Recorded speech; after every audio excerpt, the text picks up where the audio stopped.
for her to write about them and bring them to life in a world around them. It becomes complicated when they come in the house and start pressing her for first consideration. When I set aside my reading, I discover that Darrel is knocking at my memory and asking for a moment of my time. He doesn't need to be brought to life and articulated like a fictional character. Darrel has been here on Earth, lived large across the world in stages of life. He died much earlier than I, and his stays not outside my door, but closer and more vivid in my heart. I ask him, I conjure his image to rise up again to share with you, the living readers who knew bits of him and maybe loved him as well. How does one love well? Could I have answered the phone more often, spoke to him longer, listened closer, and hugged him longer? He called me father sometimes. I struggled with the title. I have 2 daughters. Could I cope with a son? I'm 58 to his 44, so it was only barely chronologically possible. He was 19 when he attended my wedding to Rwanda 25 years ago.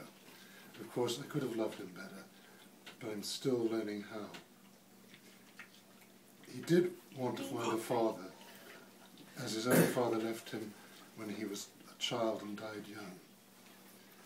His mother and sister were closer and more important to him, and he loved them as well as he could. I met him when he was 14 and I was 28. He was adrift from his family, but he was awake and alive and funny and active. School was not understanding to Darrel, and his need to be one of the wild members, not understanding to his need to be one of the wild members of his class. This was a tragic system failure because he was so good at thinking, fast at learning, and swift with mechanics and people. Darrel had a criminal record from stealing pants when he was 18, and it was terrible that he was never pardoned for it, as he was a law-observing and honest fellow that should never have had the strike against him when he was looking for work. Many times in life he got not the brass ring, but the shit sandwich, and pressed on with remarkable humour and resilience. A picture on our wall of Lupo, the white German shepherd, and Darrel with his hair long and bushy, when they were both healthy young dogs in Toronto. Lupo was his best animal partnership and bond, and it was a closeness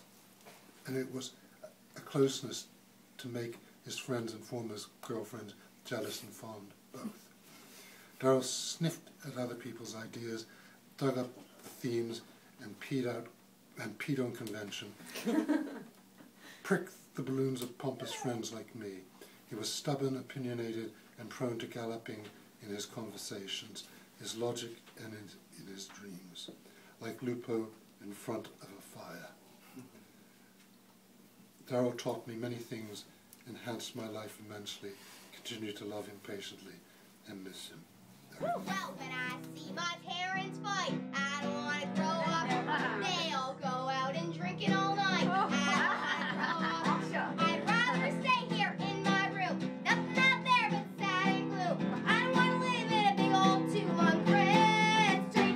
Come on, when I see the 5 o'clock news, I don't want to grow up. Comb their hair and shine their shoes. I don't want to grow up. Stay around my own code house. I don't want to put no money down. I don't want to get me a big old loan. Work them fingers to the bone. I don't want to float a big old broom. Fall in love and get married then boom. How the heck did I get her so soon? I don't want to grow up. All the things you said about him, I think we all, which is really amazing how we all know those things, although hardly any of us knew each other. I think Darrel, even maybe his personality wouldn't have liked us being together, but I'm pretty sure his soul is pretty happy that we are. Because he was one soulful guy. Towards the end, when he was sick and he was saying that he wanted to pass, you know, he kind of made me accept that because he wouldn't put up with anything else. You know, I try to make him well, or I try to get him living, but he wasn't. And this past year, I've been angry at him. When he would come to the door, I really wouldn't want to see him. I'd be busy and I wouldn't want to. But I'd go to the door, I'd open it, and then he was just irresistible. Even though I didn't want to see him, by the time we had been together, I didn't want him to go. And that was a big problem as well, because he was always going. He would go deep into my heart. I would have Darrel, and he would just always leave for somewhere else. Yeah. And that was something also that I carried a little bit of anger. You know, there's part of me that was pretty there with Darrel, but also didn't maybe give 100% of my heart because my heart would get hurt. He was at our wedding, and he at one point starts crying, right? And he's Darrel, right? So he's upset over something. He received a phone call and he started crying, and you know, I think it was hard for him to be at a wedding where everyone's, you know, constantly happy, and for him not to stop and go, well, wait a second. And so my dad's right on scene, and he really liked my dad. And my dad actually and Darrel were a little bit alike. They were both certainly gadget freaks. And so my dad's right on point, and he sees Darrel crying, and he's like, what can we do? And so he pulls out one of his single malts, finest scotches for Darrel, and pours him a really good drink, and Darrel's tears subside, and it's all good, and Darrel's smiling, and they're all laughing, and it's all wonderful.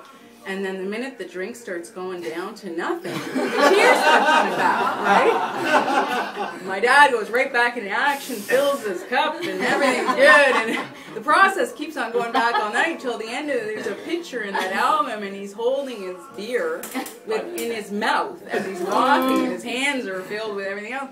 And so and that was his character. I mean, he was just this wonderful, hilarious, person that had so many sides that, you know, if you approached him with, you know, humanity, understanding, compassion, and a whole bunch of other things, and a damn good sense of humor, you could have a great time. And when my father passed a few years ago, my mom, you know, had a lot of stuff, and then a few months ago, my mom said, just get rid of his computer, what am I going to do with that, right? And I asked Douglas, I said, well, maybe we can give it to Darrel, because, you know, we thought he could connect him. And I just had this feeling that, because I looked at this computer when my dad got it, and it connected on, you know, it pulled apart, yet connected. It was like a big, complete. It was like a briefcase. Yeah, it was a briefcase, yet a very large computer. It was like a desk, right? And the biggest laptop. It's the biggest laptop. It's the biggest laptop in the universe. And I just had this feeling that he would just think that is the stuff things were made of, and he did. It was so cool. It was really, it was nice. Crazy. And I loved it when Darrel smiled, because when he did, it was like sun coming in the room, right? It was awesome. Thank you. When I was a boy, but didn't the days run on? Some kind of sadness crept over the hill. They trashed him as a baby, the crazies, alcoholic mother, demeaning father, a sadistic elder brother, embedded needles in his feet. And when the family finished whooping him, the world whipped him too. And wasn't Mother Nature unkind in public and private ways, pain a go-go? Then, the last years, my brother started to stutter. He was a clever man, as smart a soul as ever I've known, with the exception of being unable to take care of himself for the most part. But that's not a poem, that's just a moan. And didn't the days run on? Everywhere in my house there are things Dee did for me, or gave me. So much indeed, I always miss a bunch if I give the tool. So many people that Darrel touched, he touched quite deeply. I remember after his last haul back from the coast, Buck waving a giant umbrella in Storling Park, yelling at the sky, begging to die. Later he complained, "My social worker doesn't understand the difference between wanting to die and suicide." The last thing I want to say about him is, you know, he was in a lot of pain and everything, and at the end, and he said to me, you know, I don't really know why this is happening to me. He said, but I think it's for others. And I knew what he meant, because he was honest. He was real, even though he told me he was a sneak, and I told him I was too. He was real. He was the real deal. Darrel, you're the real deal. You were the real deal here, and I'm sure wherever you are, you're the real deal, and I know you're a lot happier than you were here, and I'm glad you died in your sleep, and that was easy. That's... Amen. Thank you. And now he's gone, and there are tears in my eyes as I think of his pain, and didn't the days run.